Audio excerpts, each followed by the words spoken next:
Education is a powerful tool that plays a key role in shaping a brighter future for individuals and society. It helps people acquire knowledge and skills that open doors to better job opportunities and higher incomes. This, in turn, enables individuals to improve their living conditions and escape the cycle of poverty. Education also strengthens communities by fostering innovation, increasing productivity, and contributing to economic growth. Moreover, it promotes better health by teaching people how to make informed decisions about their well-being. It helps reduce inequalities by providing equal opportunities for all, regardless of background. Education also brings people together, encouraging understanding and tolerance. Overall, it empowers individuals to improve their lives and contributes to building stronger, more prosperous societies. Education is very important, but in some countries, it's in bad shape. Many kids can't go to school because there are not enough schools or they are far away. Some schools don't have enough money, so there are crowded classrooms and old materials. Wars or problems in the country can also close schools. In some places, cultural beliefs stop certain groups, like girls, from attending school. Poor teaching methods and untrained teachers make things worse, preventing kids from getting a good education. So let us now know which are those countries where the education system is very bad. So our first country is Afghanistan. Afghanistan has been through more than its fair share of turmoil over the past few decades. From Soviet invasions to the rise of the Taliban and the recent return of the group to power, the country has faced constant upheaval. The education system, unfortunately, has borne the brunt of this instability. Afghanistan's educational infrastructure has been decimated by years of war, with schools being destroyed or repurposed for military purposes. In addition to this, the country has one of the highest illiteracy rates in the world, particularly among women. In rural areas, many children, especially girls, never even have the chance to go to school. Under Taliban rule, the situation worsened significantly. Girls' schools were shut down, and many families feared for their daughters' safety if they attended school. Even when schools are open, the lack of resources, including textbooks, trained teachers, and adequate classroom spaces, makes it incredibly difficult for children to receive a quality education. The impact is not just immediate. Afghanistan's long-term development is also severely hindered. A generation of children is growing up without proper education, which limits their opportunities in the future and keeps the country in a cycle of poverty and underdevelopment. The road to improving Afghanistan's education system is long, but it is essential for the future of its children and the country as a whole. Our next country is Chad. Chad is located in Central Africa and is one of the most impoverished nations in the world.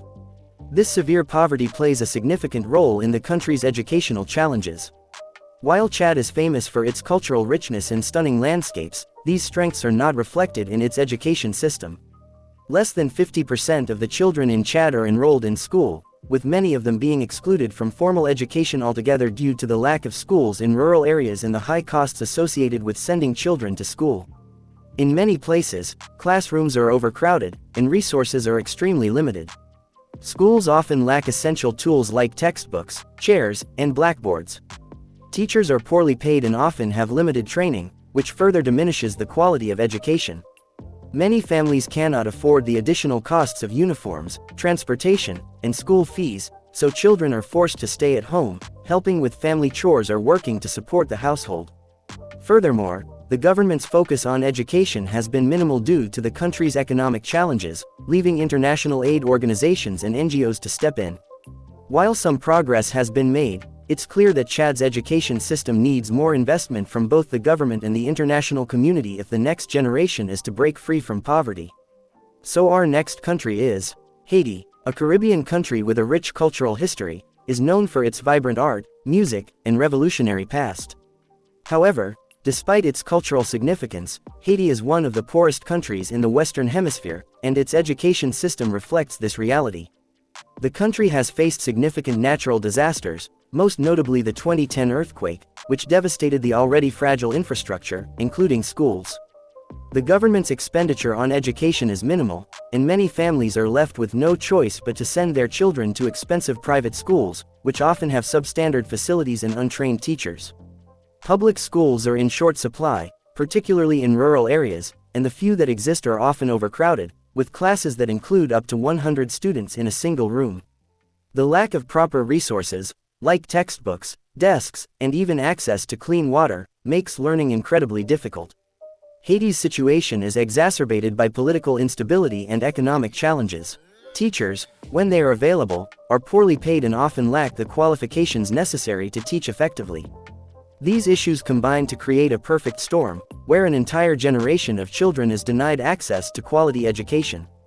Without better investments in education, Haiti's future will remain limited by these barriers.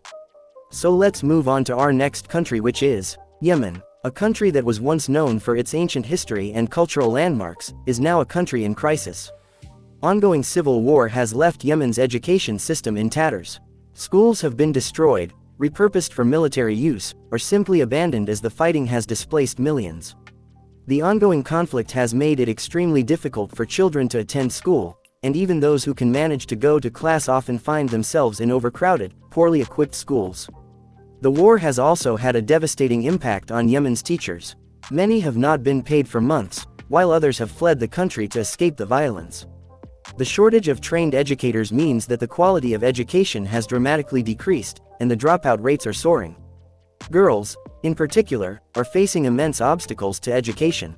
Cultural norms and safety concerns often prevent them from attending school, and as the war drags on, these barriers only grow larger. With millions of children out of school and an entire generation at risk of being lost to illiteracy, Yemen's future is uncertain. The lack of investment in education and the political instability in the region make it difficult for the country to rebuild its education system. Our next country is South Sudan. The world's youngest country, has faced decades of war, poverty, and instability. When the country gained independence in 2011, there was hope for a brighter future. Unfortunately, the hope was short-lived, as the country quickly descended into another civil war. This conflict has devastated South Sudan's already fragile education system. The country is struggling with a shortage of schools, teachers, and educational materials. In many rural areas, children have little to no access to schooling. The war has displaced millions of people, and many families find it difficult to send their children to school due to the constant insecurity. The lack of proper education infrastructure has left many children learning in overcrowded classrooms, or in some cases, under trees. Teachers are often untrained and poorly paid, which contributes to the lack of quality education. Girls in South Sudan face additional challenges. Cultural practices, such as early marriage, often prevent them from staying in school. This further reduces the chances of women achieving economic independence and improving their communities. South Sudan's education system remains one of the most underdeveloped in the world, and the country needs massive investments in infrastructure, teacher training, and educational resources if it is to build a better future for its children. The education system in these countries is very poor, and much of the blame lies with their governments. These governments often fail to prioritize or improve education, focusing instead on issues like elections, war, or misleading the public. They don't invest enough in schools, teachers, or resources, which leaves the education system struggling. As a result, the future of children in the country itself suffers, as education is not seen as a priority by those in power. So this was today's video. If you have something to say, then do say it in the comments, and if you liked this video, then subscribe to the channel. I will keep bringing such videos in future also.